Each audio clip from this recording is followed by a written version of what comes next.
Good morning class, welcome to IIM International Public School. Class, as you know, we started a topic working of institution from civics.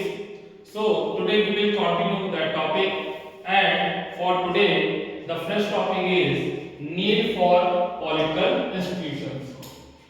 Class, हम ये जानने की कोशिश कर रहे हैं कि आखिर जो इंस्टीट्यूशंस हैं वो डेमोक्रेसी को कैसे स्ट्रेंथन करते हैं और इंडिया के रिस्पेक्ट में वो कैसे हमारे लिए हेल्पफुल है।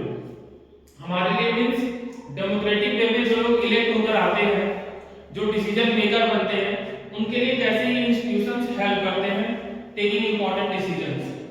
तो चलिए आज का जो सब टॉपिक है हमारा नीड फॉर पॉलिटिकल इंस्टीट्यूशन, इसको डिस्कस करते हैं।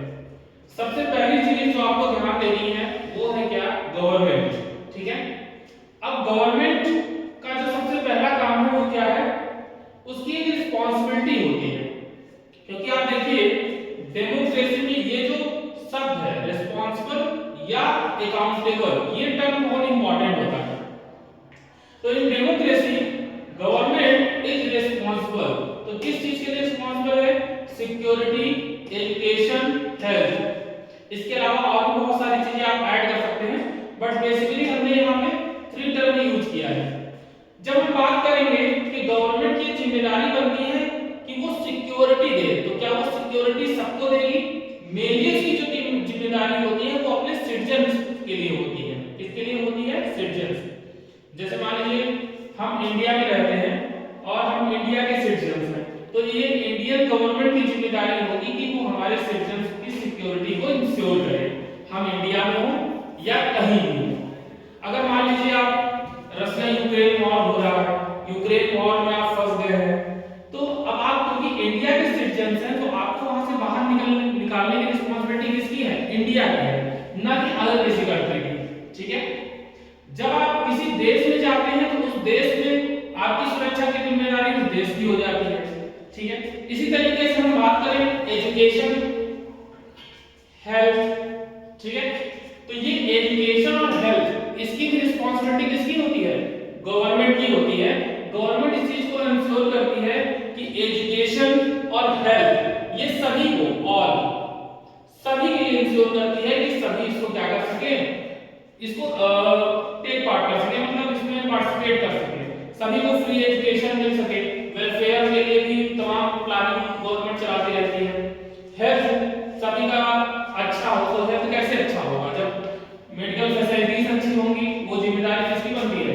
वो जिम्मेदारी गवर्नमेंट की बनती है।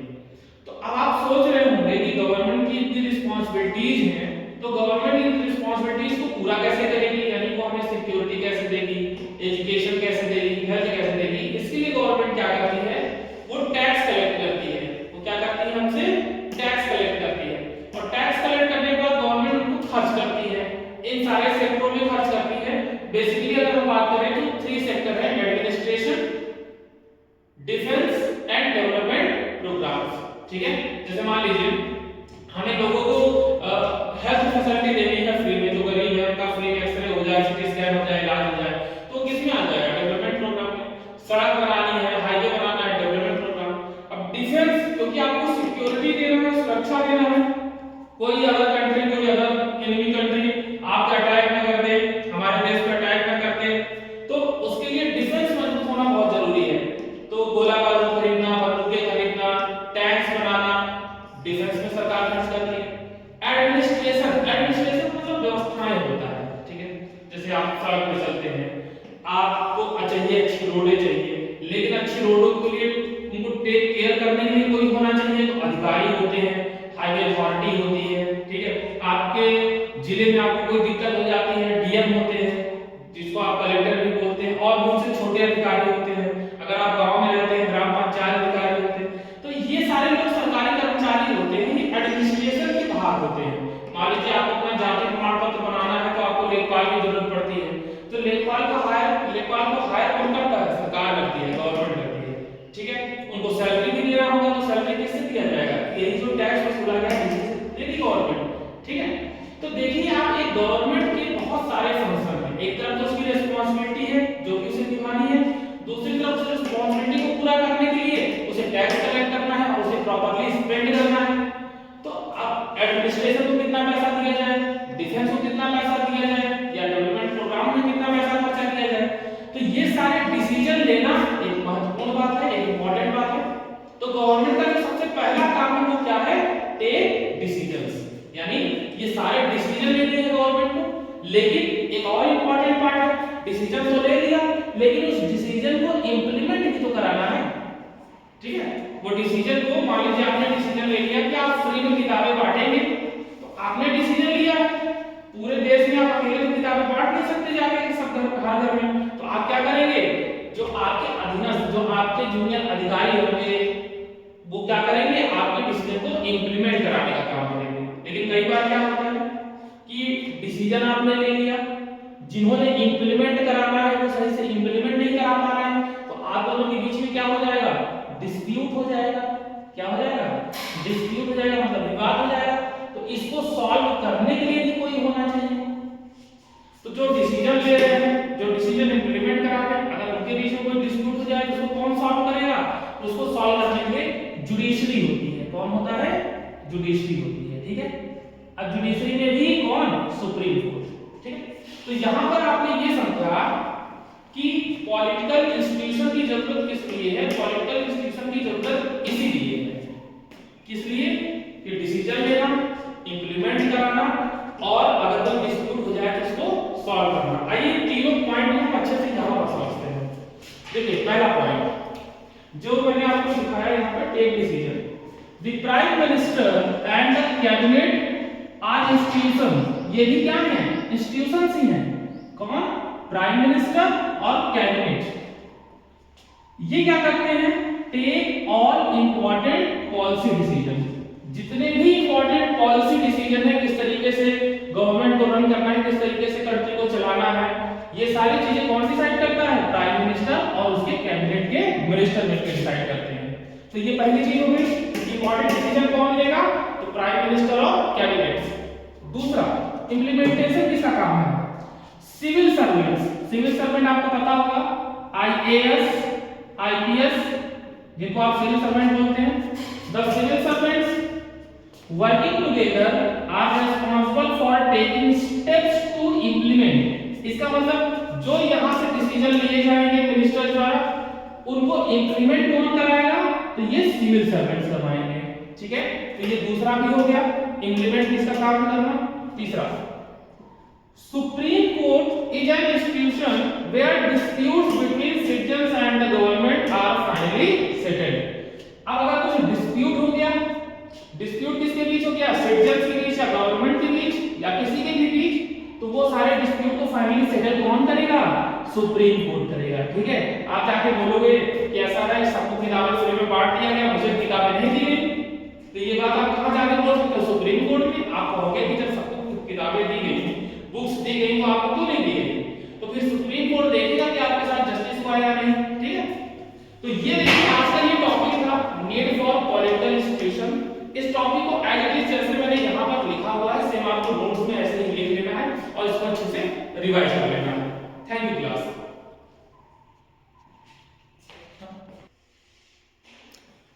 Good morning class, welcome to IIM international public school class.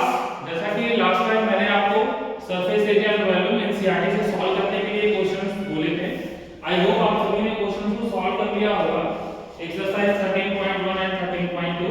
अगर कुछ प्रॉब्लम है तो आप पूछ सकते हैं, बट आज मैंने रैंडमली दो क्वेश्चंस यहां पर पुट डाउन किए हैं। रैंडमली मैंने अपने से ये क्वेश्चंस लिए हुए हैं, सो आपको ये क्वेश्चन नोट भी कर लेना है क्योंकि आपको कहीं पे ये मिलेगा नहीं। सबसे पहले जो पहला क्वेश्चन है उसको रीड करते हैं। क्वेश्चन नंबर 1 है, the curve surface area of a cylinder is 1100 centimetre square and the circumference of its base is 110 centimetre, find volume. देखिए ये जो दोनों क्वेश्चंस हैं आप इसमें देखेंगे कैलकुलेशन आपको इजी ही मिलने वाली है, बट आपका कांसेप्ट क्लियर है या नहीं ये आपको पता चल जाएगा इन दोनों क्वेश्चन में। जैसे पहले क्वेश्चन में कह रहा है, पहले जो इंफॉर्मेशन गिवन है वो आपको लिख लेना है। कर्व सरफेस एरिया की बात की जा रही है और ये कर्व सरफेस एरिया किसका है, तो वो है सिलेंडर का, ठीक है। तो सिलेंडर का कर्व सरफेस एरिया का अगर मैं आपसे फार्मूला पूछूं, कर्व सरफेस एरिया मैं शॉर्टकट में लिख देता हूं, CSA surface area of cylinder.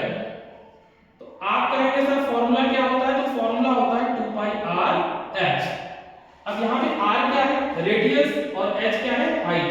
It means कि हमें 2 पाई RH की वैल्यू दी है, कितनी दी है? 1100 सेंटीमीटर स्क्वायर। तो हम इसे पुट ऑन कर सकते हैं 2 पाई RH इक्वल टू 1100। ठीक है, देखिए पाई की वैल्यू गिवन नहीं है तो 22/7 आप यहां पुट करेंगे। प्रॉब्लम यहां पे ये है कि हमें न तो r पता है और न ही h पता है। रेडियस के बारे में भी कोई इंफॉर्मेशन नहीं है, हाइट के बारे में भी कोई इंफॉर्मेशन नहीं है। उसके लिए हमें कुछ और भी यहां पे इंफॉर्मेशन गिवन है। आइए देखिए, सर्कमफ्रेंस की बात कर रहा है, सर्कमफ्रेंस। अब देखिए जो भी सिलेंडर है उसका बेस कैसा होता है, ठीक है, इसे आप चाहे जैसे क्वेश्चन नंबर 1 बना लें और पहले समझिए सवाल को। अगर ये आपका सिलेंडर है तो इसका जो टॉप और बॉटम होता है वो सर्कुलर होता है। कैसा होता है? सर्कुलर होता है, सर्कल। अब सर्कल के अलग से हम बना लेते हैं, इसका बेस ये है सर्कल, और इसका रेडियस क्या हम सपोज कर लेते हैं r। तो अगर कोई सर्कल ऐसा है जिसका रेडियस r है तो ये जो चारों ओर की ये जो लेंथ होती है इसे ही सर्कमफ्रेंस बोलते हैं, दैट इज c। और वो किसके इक्वल होता है? तो वो इक्वल होता है 2 पाई r के। इट मींस 2 पाई r की वैल्यू आपको कितनी दी है? 110। 2 पाई r की वैल्यू कितनी दी है आपको? 110। जब यहां पर आप पाई की वैल्यू पुट करेंगे तो आप यहां से r की वैल्यू निकाल सकते हैं। चलिए निकालते हैं। तो इनटू पाई की वैल्यू 22/7 रख दीजिए, r 110। चलिए इसे कैलकुलेट कर लेते हैं। 11 बन जाए 11, ये 0 हो गया। 11 हो जा 22, यहां से r की वैल्यू निकाल लीजिए, ये हो जाएगा 70/4। इसे आप और कट कर लीजिए, 2 से कट कर लीजिए, तो ये हो जाएगा 35/2 सेंटीमीटर। ये आपका r आ गया, रेडियस आ गया। ठीक है, अभी आपको हाइट भी चाहिए। इधर देखिए, मैं यहां पे सॉल्व कर दे रहा हूं। हाइट देखिए, अब देखिए 2 पाई r, ये रहा 2 पाई r। 2 पाई r की वैल्यू आपको दी है, यहां पुट कर दीजिए 110 into h इक्वल टू 1100। इस चीज को कट कर दीजिए, h की वैल्यू कितनी आ गई? 10 सेंटीमीटर। ठीक है, अब देखिए आपके पास हाइट भी है, आपके पास रेडियस भी है। आपसे क्या पूछा? बहुत सिंपल, वॉल्यूम पूछा है। ठीक, तो वॉल्यूम का फॉर्मूला आपको पता होगा। वॉल्यूम इक्वल टू होता है पाई r स्क्वायर h।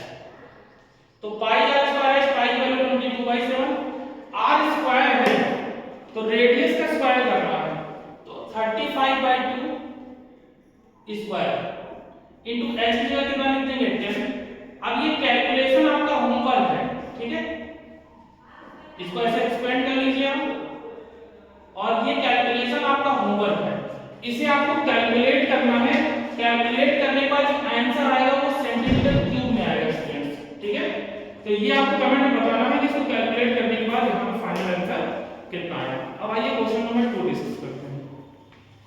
देखिए क्वेश्चन नंबर 2 क्या है, थोड़ा सा समझिएगा।